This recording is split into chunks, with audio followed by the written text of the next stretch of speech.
Tracy. I hope you all enjoyed my Lake Tahoe episode, and now it is time to chat it up. I realized when I was editing that video, like, wow, I was not in full vlogging mode just yet. I didn't even introduce who I was with, where we were going, the purpose of our trip. I didn't do any of that. We woke up, well, we were so tired, cranky, hungry. We just packed the car and we were like, let's just go. So I took this trip with my sister Janika and my niece Sanaya, her daughter who's 16.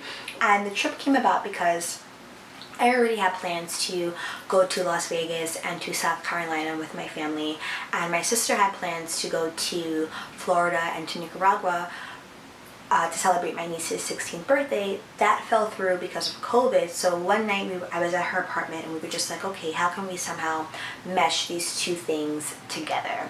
So we ended up going on this road trip together, and I flew to Vegas on July 4th. They flew there on the 3rd, and we stayed there for a few days. We have family there. It's my mom's brother who lives there. They've been there now since '01.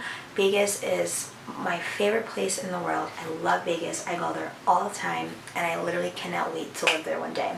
So we flew there for a couple days, and then on Tuesday, July 7th, we rented a car and we drove up to Lake Tahoe. That drive is about 8 to 9 hours. However, it took us way longer. Unfortunately, we had some problems with the rental car. The check engine light came on, the emergency brake light came on. We could not excel past 50 miles per hour. My sister literally had her foot all the way down on the gas pedal and it would not go past 50 miles an hour. So I called National Car Rental. They rerouted me to a sister company to do a vehicle swap, and I was already 4 hours away from Vegas, so there was no turning back. So that totally delayed us. We were at the rental car place for about 2 hours. That was a pain because the guy was such a rude person. I don't know what was wrong with him that day, but he just kept talking to me like I was stupid because I rented the car from National. We were at Alamo, and their sister companies owned by the same person under the same umbrella, and he just kept saying, this isn't National, your car's from National, this is Alamo, do you see my shirt, you're not at the right place. And I was just like, pause, rewind.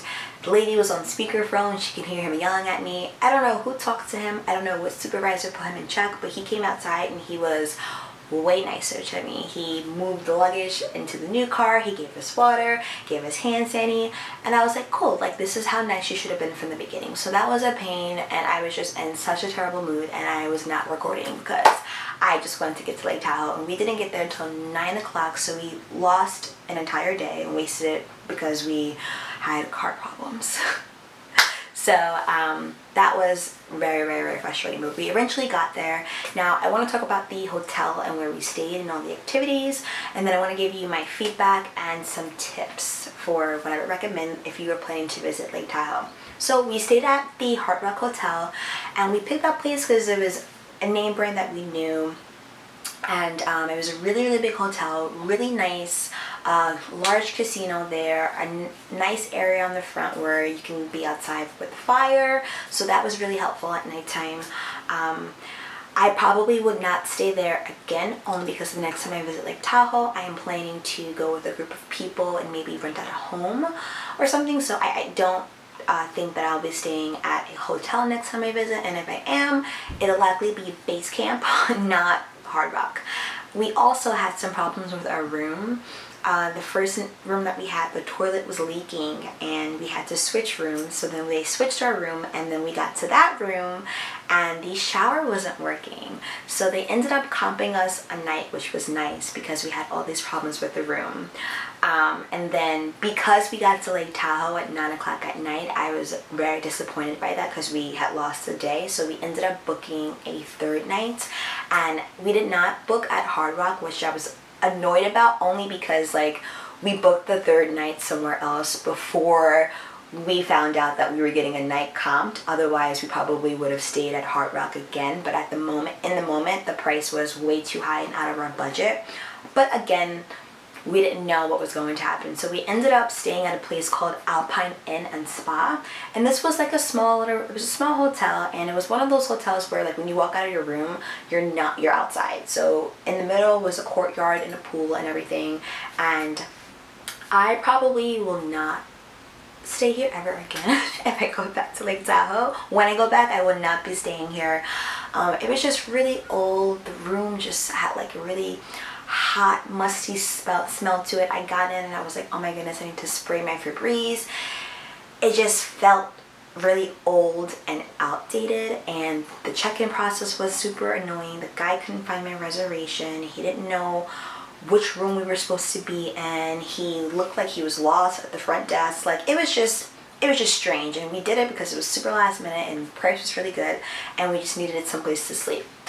So Hard Rock Hotel is where I stayed, and then Alpine Inn and Spa. Hard Rock, good hotel, but I probably will not be going back, and I will definitely not be going back to Alpine Inn and Spa. And next thing, all the activities that we did. So we circled the lake. Remember when I told you that it was 2 hours to circle the lake? Yeah, it ended up taking us about 6 hours, and that's because we were stopping. So if you are just driving around the lake and not stopping for photos or for food or to do a little hike or to go in the water, it'll be 2 hours. But that took us a lot longer because we were stopping and whatnot, and actually enjoying the scenery and where we were. And we were planning to take the gondola up to the mountain when we got back, but unfortunately the last ride down on the gondola is at 5 p.m. quite early, considering it doesn't really get dark till 8-9 o'clock at night. So if you're planning to ride the gondola, make sure you're aware of the hours. Also, I thought it was quite expensive. The round trip rate to go up and down was $55. If I'm not mistaken, it was definitely in the 50 range, and I was like, that just seems like a lot to like ride up and down. I thought it would be maybe like $20-$30, but I was like, $55 is a lot. And at the top of the mountain, there is a roller coaster that you can ride. Not like a big roller coaster like Six Flags style, but one of the little ones where you're like sitting on the track, like going through the mountains and whatnot. It's like individual, and I'll show you guys here. Like one of those roller coasters. So next time I go to Lake Tahoe, I definitely will be visiting that. And we also went to a magic show one night, which was so random. We went, my niece wanted to go, and it was a dinner show and a magic show, which was quite interesting. The magician was good. I thought it was funny. He didn't look anything like his photos or his ads that he had hanging up. I was like, you have clearly aged. So that was nice. But overall, in Lake Tahoe, there's you can rent kayaks, you can go parasailing, jet skiing. There's so many things to do, so many hikes, so many, like, literally it's endless, I feel like, there. And also in the video you saw there was an area where there was like mini golf and outdoor music and restaurants. So Lake Tahoe is definitely a place that's for families. I could totally see myself going back there either with a partner, with friends, or with a family one day in the future. So yeah, if you go to Lake Tahoe, you will not be bored. And I'm also interested in going back when it's cold, to enjoy like snowboarding and tubing and all that stuff. So I definitely want to visit in a different season. I did do horseback riding with Zephyr Cove, Zephyr Cove Stables I went horseback riding with, and this was super fun. It was not a flat, smooth ride at all. Super bumpy, because you're literally in the rocks, like going through trees, and I was very impressed with Tom. And if you don't know who Tom is, it's because you didn't watch the video. But I was very impressed with Tom, and I felt safe. And this was my second time on a horse, and I'm not a fan of horses at all, because I once went on a horse in Turks and Caicos on the beach, and my horse was running, not walking on the beach. It was supposed to be a nice, calm sunset walk on the beach. No, my horse was like galloping, and I'm like trying to hold my hat and hold my bag, and it was terrifying. I had to switch horses with my guide. So this was the complete opposite. He was walking very slowly, and it was very nice. The only feedback I have from that is I just wish that the tour guide would have been a little bit more I just wish the tour would have been more educational and more informative. I like doing tours and activities and leaving with some facts, information about, you know, where I'm at. So it would have been nice to just like learn more about Lake Tahoe, learn about the woods we were in. The only thing that I learned is that horses weigh approximately 1,200 pounds. That's about it. But overall, horseback riding was super fun. I will leave the links below for the hotels and the activities that we did, so you can visit them if you'd like. Now, quickly, 6 quick tips that I want to give you all. First thing first, make a reservation. I don't know if this was because of COVID. Things were just super, super busy. I would imagine it was because of COVID, but it's still, even if it wasn't COVID, I would still see the town itself being really, really busy. Oh, and by the way, we were in South Lake Tahoe. I never said that. We were on the south side. Make a reservation, and also if you are traveling with families and kids, be aware that a lot of the restaurants are 21 and over after 10 o'clock. So just be aware of that. Next thing, bring cash. If you watched the video, you saw I talked about how booths for parking were accepting cash or checks. And if you live in the past and carry a checkbook, kudos to you. I don't. So just make sure you have cash. Every parking lot doesn't have like the machine kiosk where you pay with a card and put the ticket in your windshield. It's not like that. It's very, very old school. So make sure you have cash. Next thing, it is so cold at nighttime. I remember when I was packing for this trip, I was deciding between denim coat or my Ivy Park hoodie, and I chose my denim coat, and I wish I would have brought both, because at nighttime it gets super, super cold. You're in the mountains. The lake water is ice cold, and at nighttime it got down to as low as like in the 50s. I think one night it was 55 degrees and I was so cold. So definitely you want to make sure that you bring a jacket. I went in July assuming summertime, not gonna need a coat. I brought my denim jacket for the airplane, not for the trip, and I needed it. So you definitely want to make sure that you are warm no matter what season you're going in. Next thing, if you are someone who is prone to motion sickness, you'll definitely want to bring either a C-band with you or a Dramamine, because the elevation and the ride up into the mountains is super, super windy. It'll definitely mess up your stomach if you are someone who gets motion sickness. Next thing, bring bear repellent and just be prepared to see bears. My uncle gave us some knives and some mace to bring with us, and those were for humans in case we were attacked by somebody, not for a bear. One night we wanted to go down to the lake and walk, and the receptionist at our front desk was like, beware of the bears. So just like be expected to see bears, and obviously like we are living in their environment, like we're in their home and their natural habitat, so just be prepared to see some creatures. Also, if you are someone who is 420 friendly, make sure that you are aware that Lake Tahoe is separated literally by Nevada state side, California state side, and make sure you're doing your 420 activities on the California state side, just so that you know. Overall, yes, I definitely will be going back to Lake Tahoe. Can't wait to visit. Check the links below. I'll also have the links below for my niece's YouTube channel. Check her out. Her name is Sanaya Kayla, as well as my sister, Janika Nicole, your spiritual friend. Check out the channels, hit subscribe, and if you have not already, hit subscribe to mine. And stay tuned for the next episode about San Francisco and Yosemite National Park. Let us travel with Lacey. Thanks for watching, guys. Hey everyone, welcome back. I lied, because guess what? I forgot my words again. 2 things I left out that I really want to tell you. At the end of my video when I gave you my 6 tips and I was talking about having Dramamine if you are someone who gets motion sickness. You also want to make sure that you are with someone who is a confident driver and not a scary driver like me, according to my sister and my niece. And when I say that because driving to Lake Tahoe is really scary. If you're flying into Reno, it's not really that relevant, but the roads are super, super narrow, just 2 lanes. If you were too far to the right, you were falling off a mountain, you were dying. Now, you might not die, but you're definitely not going to be okay.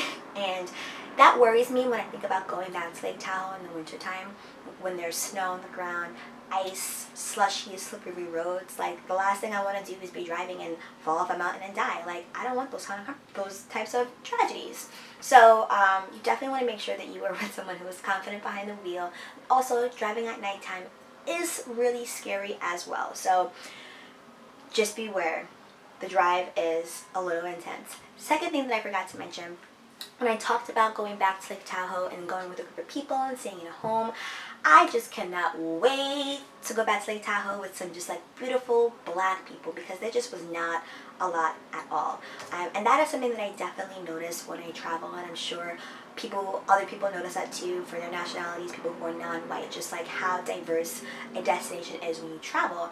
And in Lake Tahoe, I only had 3 instances when I saw other black people, and I saw a couple in my hotel, and I actually got in the elevator with them, and I was like, oh my god, it's so nice to see some black people here. And she was like, yo, we were thinking the same thing. And I'm like, okay, cool, so I'm not the only one who feels this way. And then I saw 3 black guys in the bar at my hotel, and then I saw a family on the beach. And whenever we saw black people, my sister, we were always like, oh, look, black people, like we're not the only ones, because it's noticeable. Even when I went to Asia, I spent 4 weeks there. I went to 5 different countries, stayed in 5 different hostels, and I met 1 black girl in Thailand, and that was it. Literally, I did not meet any other black people. And don't let that stop you from going anywhere. You'll still go, you'll still have a good time, but it's something that I definitely want to talk about because I have a lot of views and opinions when it comes to traveling and certain destinations and stereotypes and certain activities that black people do and don't do, certain places we do and don't go. And I will talk about this more in my LA video when we were driving on the one going through the Big Sur. So yeah, I just can't wait to go back with just some beautiful brown skinned people and just turn up for a whole weekend with all of our melanin. Like, yes, we are here.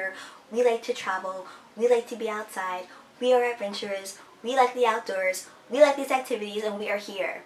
So that definitely will be happening sometime in the near future. Stay tuned. Next episode will be out here very soon. San Francisco, Yosemite. So hit subscribe if you have not already. And peace out, y'all. A lot of travel with AC. Thanks for watching. Welcome back. Oh, I'm gonna forget what I'm saying already. I gotta put my suitcase, my relay suitcase here in front of me because I be forgetting my words. Got my laptop here. I'm gonna make this font really big. Really, really big. Because I can't remember what I'm supposed to say. Or stay at, like I said, one of those lodging campgrounds. It was just very commercial. You know, what do you think about Hard Rock Hotel? When you think of the Hard Rock Hotel, why am I saying that? That doesn't make sense. Hi everyone, welcome back to Let Us Travel with Lacey. I hope you all enjoyed my first episode on Lake Tahoe, and now it's time for us to chat it up. So, I want to give you just a brief introduction. Why is somebody FaceTiming me?